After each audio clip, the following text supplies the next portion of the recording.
शेरनी और सियार के बच्चे। एक जंगल में शेर और शेरनी ने दो बच्चों को जन्म दिया। उस समय शेर शिकार करके शेरनी के लिए भोजन लेकर आया करता था। एक दिन शेर को कोई भी शिकार नहीं मिला। भोजन की तलाश में सुबह से शाम हो गई। थक कर और निराश होकर जब शेर अपने घर की ओर जाने लगा, तब रास्ते में उसे सियार का बच्चा मिला। उसने उस बच्चे को मारा नहीं, बल्कि वैसे ही शेरनी के पास ले गया। देखकर शेरनी ने पूछा, आज जंगल में खाने के लिए कुछ नहीं मिला, बस यह एक सियार का बच्चा मिला। इसे देखकर इस पर मुझे तरस आ गया। इसे देखकर मुझे अपने बच्चों की याद आ गई, इसलिए मैंने इसे नहीं मारा।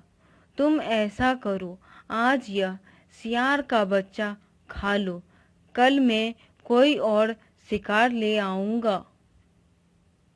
स्वामी, जब आपने इसमें अपने बच्चे की छवि देख इसे नहीं मारा तो मैं इसे कैसे मार सकती हूँ?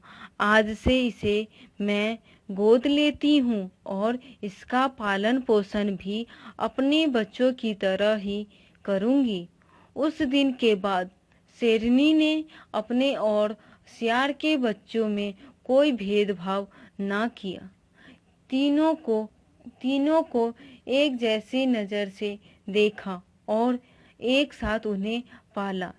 इसी तरह दिन बीतते रहे और एक दिन जंगल से हाथी गुजर रहा था। उसे देख शेर के बच्चे उस पर हमला करने के लिए उसकी तरफ दौड़े। तभी सियार के बच्चे ने उन्हें रोक दिया और कहा, रुको, यह हाथी है, कोई छोटा मोटा जानवर नहीं। यह हमारा दुश्मन है और हमसे ज्यादा ताकतवर भी। इतना कहकर सियार का बच्चा घर की तरफ भाग गया। सियार को भागते देख शेर के बच्चों का भी आत्मविश्वास कम हो गया और वे भी घर चले गए। घर पहुंचकर शेर के बच्चों ने सियार के बच्चे का मजाक उड़ाना शुरू कर दिया कि वह एक हाथी से डर गया। यह अपमान सियार के बच्चे से सहन न हुआ।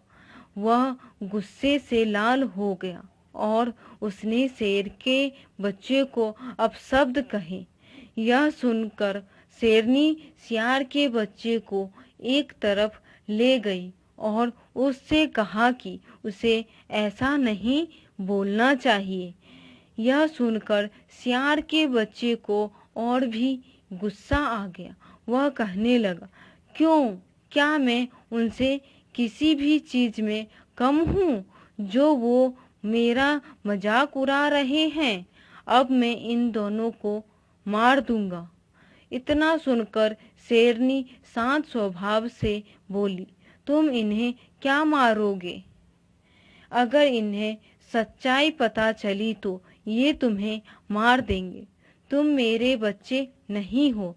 मैंने तुम पर दया करके तुम्हें बचपन में मारा नहीं, तुम्हें अपने बेटों की तरह पाला। ये नहीं जानते हैं कि तुम एक सियार के बच्चे हो, इसलिए अब यहाँ से चले जाओ और अपने लोगों के साथ रहो। इतना सुनते ही सियार बुरी तरह घबरा गया। उसके हाथ पैर फूल गए। इससे पहले कोई कुछ और कहता, वह वहां से चुपचाप भाग गया और जाकर अपने लोगों से मिल गया। के स्वभाव में उसके माँ बाप के गुण जरूर आ जाते हैं। उसका पालन पोषण जैसा भी हो, उसके स्वभाव में कभी न कभी उसके असली गुण दोष झलक ही जाते हैं। यही शिक्षा देती है यह पंचतंत्र की कहानी। और आगे फिर मिलेंगे नई कहानी के साथ। देखते रहिए वतन की आवाज़।